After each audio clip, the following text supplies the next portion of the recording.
few things so I can check the audio. I don't want to say a few things, I'm tired.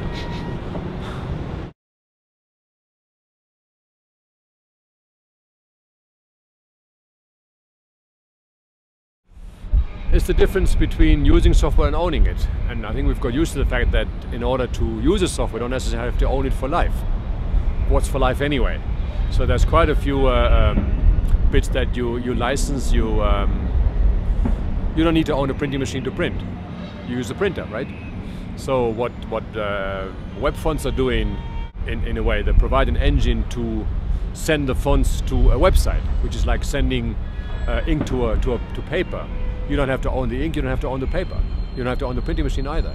We're just the people in between. We combine the data into a product, in this case, a style sheet that makes a website. So I'm very happy there, because having to buy all the kit is a burden. I mean, we already have to buy enough kit. We have to update our computers at least every 2 years, if not every year. So I think for any designer out there is a tremendous service to be able to basically have any font in the universe without committing to even the $49 or $29 that they cost these days.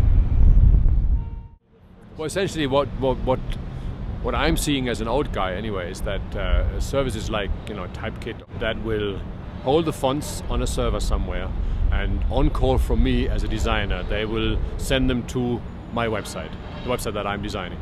To me, that is totally like how we used to use a typesetter.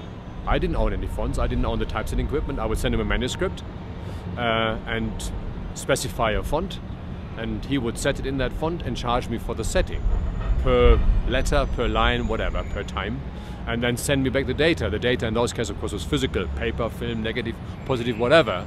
But I never had to use to buy the type ever. I didn't have a commitment. And I would go to a typesetter that had the most fonts, possibly. And I can see a total parallel between this service and what Typekit are offering now, that I don't have to own anything, I just get somebody to do it for me. They're setting type for me, essentially.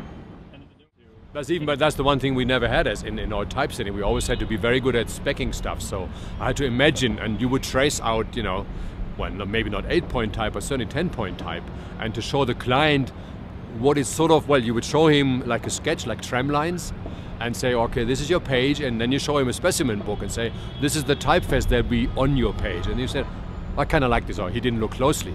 These days clients have more an opinion, but for a designer it's a godsend to be able to see everything how it will appear in real life. It makes a hell of a difference.